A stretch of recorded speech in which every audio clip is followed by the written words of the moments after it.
Good morning. Good morning. Thank you, everyone, for coming out at this time, 10 o'clock. I'm here to talk to you about Bittensor. Quite a challenge to explain this pioneering, incentivized, decentralized machine learning network, or machine intelligence network, in 18 to 20 minutes, and then still give you a little bit of time to ask some questions.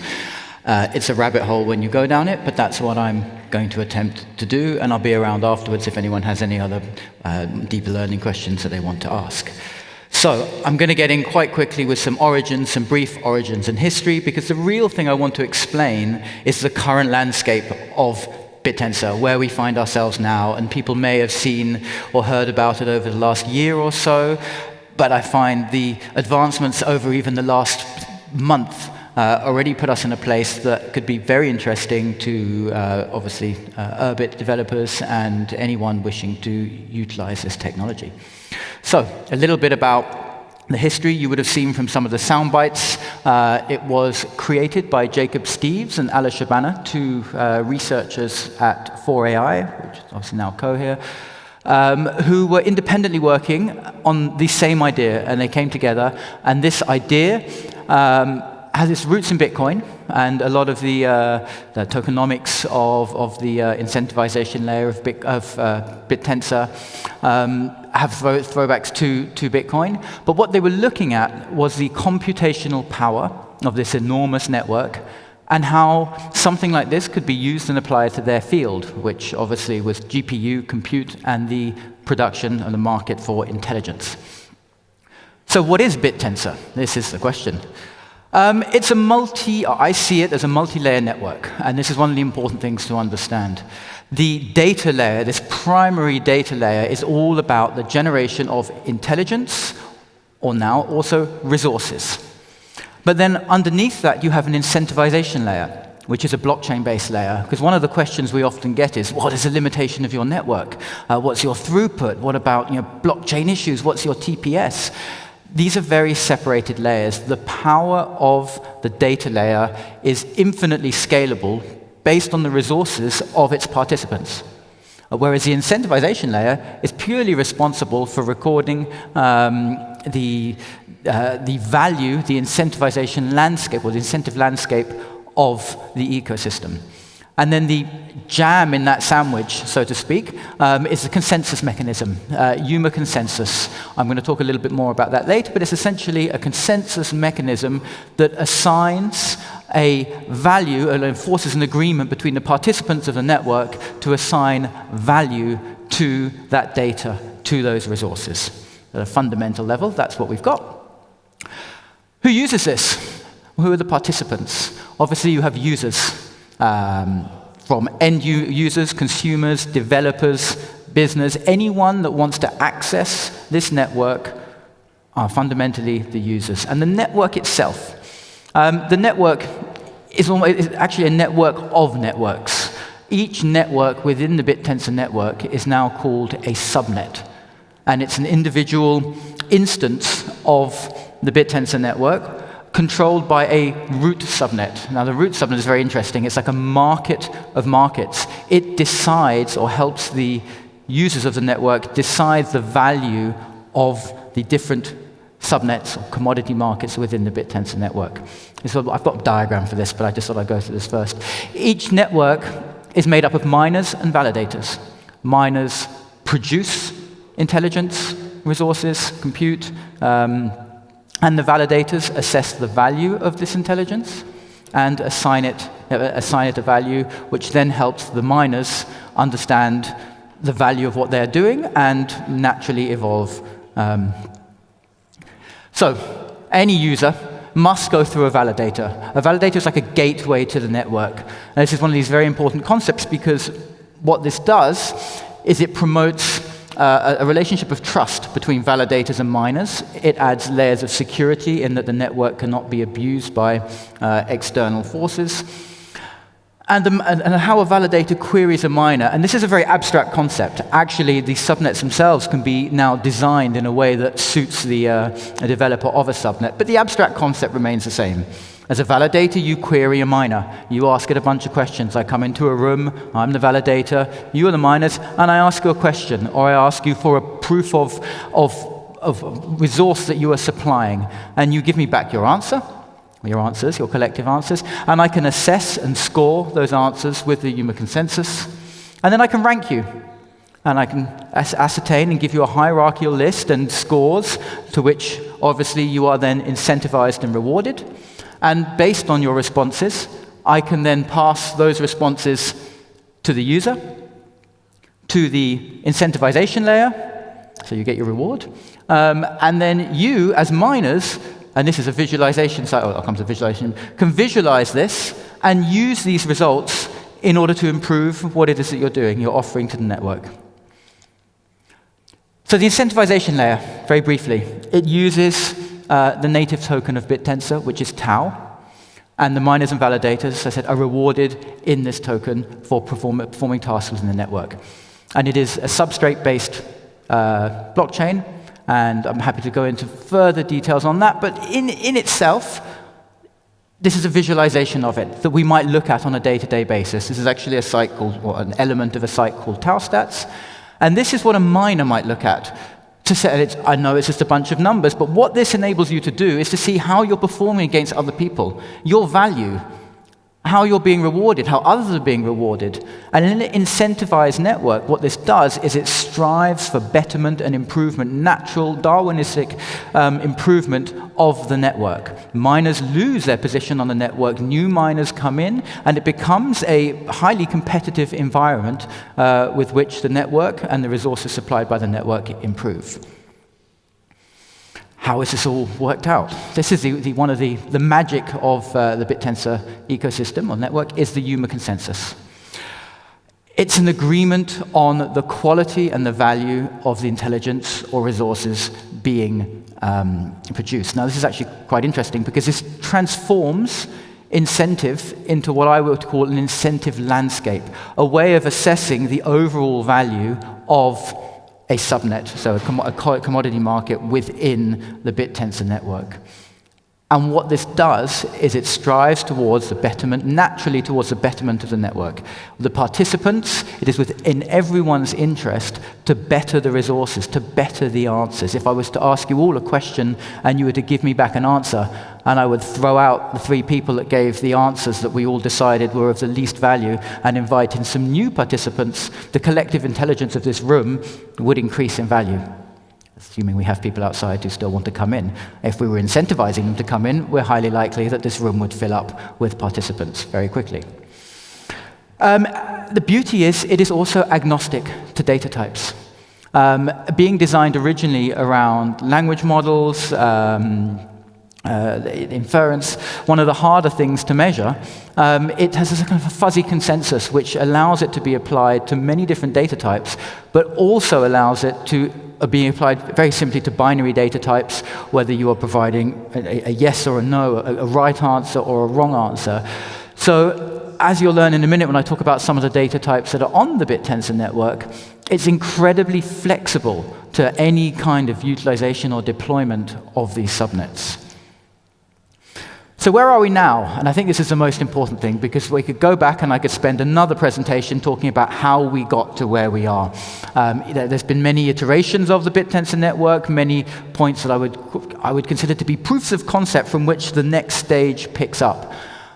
We are currently at a release of Bittensor called Revolution. And what this enables is any participant on the network to deploy a subnet. The slots are currently limited to 32 slots, and as the last one fills up, the person or the slot with the subnet with the least value is kicked out. This has been live for 3.5 weeks now. We have 4 active subnets. We have 16 subnets under development. We have over 6,000 active mining slots available for participants of these active subnets. And these subnets, the live ones, include text generation, image prompt generation, audio, data scraping, and this is where it gets very exciting, storage, file storage, machine translation, prediction-based subnet, pre-training, map reduce, pure multimodality.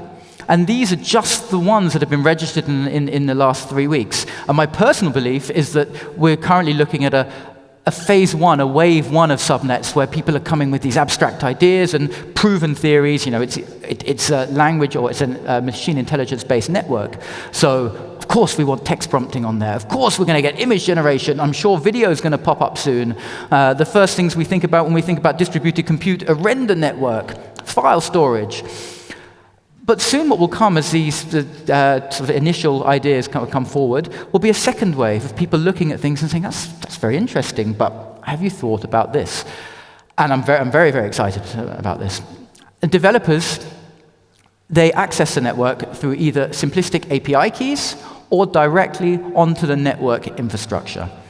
Again, to get too deep into that at this stage will not give me enough time to talk to you afterwards, but I will show you the basic developer access through an API key.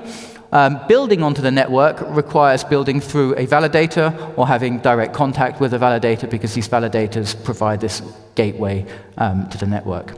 But it's the community driving development, and that's a really important thing. The Opentensor Foundation, who oversee the development of the core Bittensor protocol, are allowing the natural decentralization of a network. Obviously, any decentralized network must have a centralized driving force to start with, and normally what happens is there's a slow fade and step back, and this is happening. This is what's happening at the moment, in that the community are driving the development. And the community don't always want to go the same direction in terms of how reward mechanisms are defined as those who have come before. And the beauty of the network is it is allowing this to happen.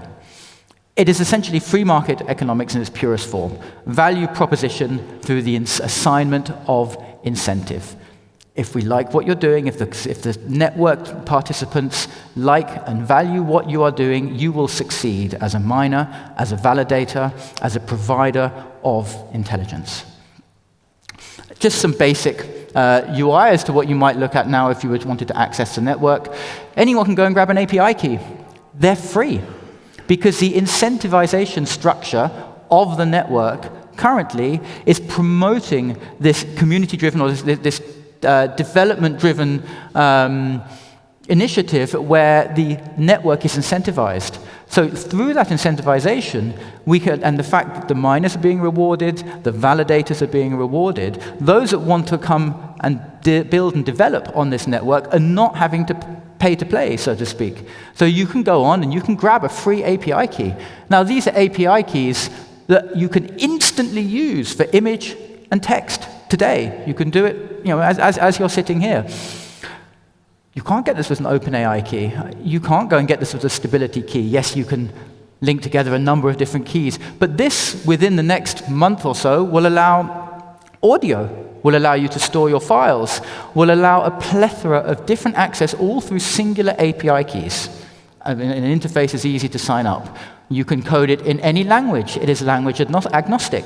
The core elements of Bittensor, whilst coded in Python, can be utilized with fast API. So if you want to build something in your specific language format, you can. You can build chat apps. I mean, we all know what a chat app looks like, but you can just whack out a free chat app. This is just a forked open source repository with an API key plugged in, utilizing the Bittensor network. You can do the same for image generation. It's Stable Studio. It's the open source version of Dream Studio. Plug in an API key to the Bittensor image network, and you have a fully functioning, free, online image studio right now. It's there. You can go and use it. And enjoy. So where does this take us into the future? As I think I've mentioned a few times going through this, we have the creation of interconnected commodity markets. This is what's being created, and they are programmable by their creators. The incentive structure can be defined and programmed by those that are creating them. And what this does is it leverages this huge, connected, decentralized computing power, and we're producing intelligence at a massive scale. And the potential is only restricted by the throughput being generated by the participants of the network. So essentially, we are creating this incredibly powerful network that's not just in the hands of the few, but open to everybody. And so we're building together. And developers can program these markets as I've mentioned, but I've got to say it again because for me it's one of the most powerful aspects of the network. It is not just limited to intelligence, storage, compute, all utilizing these dynamics of decentralized marketplace. And as I've said again in the slides, because I was excited about getting to this point, it's free. The current landscape allows developers to deploy without cost. Once we look further into the network, into the future, there will become a point where validators must produce revenue-generating business models, but in its current incentivized state, following the tokenomics of Bitcoin, 21 million tokens, 10.5 at the first halving. The next halving is October 2025. It's a slow path to needing for people building on a network needing to generate revenue. So at the moment, it's a very open network that is solely driven towards advancement and development of the infrastructure within it. And this gives it this ability to become this hugely powerful computer system, a shared supercluster not owned by any single entity, for anyone that wants to profit from it. Where are we going? Waves and waves of innovation. We can keep up with new innovation within the AI ecosystem, machine learning ecosystems, with any aspect of advancements of compute, if they use and can benefit from a decentralized, compute-driven network, it can be plugged into Bittensor, it can advance with Bittensor. All of these emerging intelligence types, soon there will be smart contracts, and this is something I almost don't want to get too deep into, the potential of what happens when you plug smart contracts into a incentive system, how you can redesign a reward and incentive system based on the utilization of smart contracts. You can give me your answer to the questions I've asked you. I don't have to judge your answer now. I can judge it in the future and then reward you accordingly. And this, to me, is one of the things that I'm most excited about with the future of this network. Got it bang on the minute. I'll give you 10 minutes of questions and answers. So hopefully, if anyone has any questions, I think they have a microphone to pass around. By all means. Otherwise, I'll just keep talking. Any questions at all? I love it. I wasn't prepared for this part. There we go. Can you hear me? I can indeed. Okay, so I wanted to know if the validators are agnostic to the subnets. So do you have a specific set of validators that can validate any subnet, or each subnet needs to onboard their own validators? So the validator landscape is actually a very interesting one. Currently, validators exist across the entire network, but it is their choice. They have two choices. One, whether to be present on a subnetwork, and secondly, whether to value that subnetwork. Within the root subnet, the validators can vote as to which subnets have value by assigning them emissions. It's a dynamic, fluid system. I can give you emissions today and take them away tomorrow. So I can choose the subnets that I value, and I can also choose the subnets that I wish to be present on. So if a unique case, a business case scenario, wanted to deploy their own subnet, there is a potential that if they were not trying to attract delegation from the overall network users, they could be present on a single network or subnetwork and just utilize their time and resources for that, and they wouldn't have to be present on other subnetworks. The validators themselves, they deploy, for each subnet, you would deploy on usually a different machine. Some require higher GPU loads. Some of them you can validate on CPU. Usually as a validator, you separate your validator machines. And so yeah, you can decide, and you run different code. The subnet creators would obviously have different repos for each subnet. There is an existing subnet template that exists on the Bittensor GitHub that I have linked at the end. And you can build your subnet based on that, a very simplistic subnet based on what has come before. But there are also people building subnets from the ground up. I know the current prediction subnet is from the ground up. Some people are actually starting to turn the rewards landscape itself on its head completely because they have a better idea as to how things should be done. And so you would, as a validator, deploy that code, all open source, of course. And yeah, I hope that answers the question. I can go back again and talk about some of the other points that I skirted over because I was running out of time. Any other questions? Right, the silence then. Should we go back?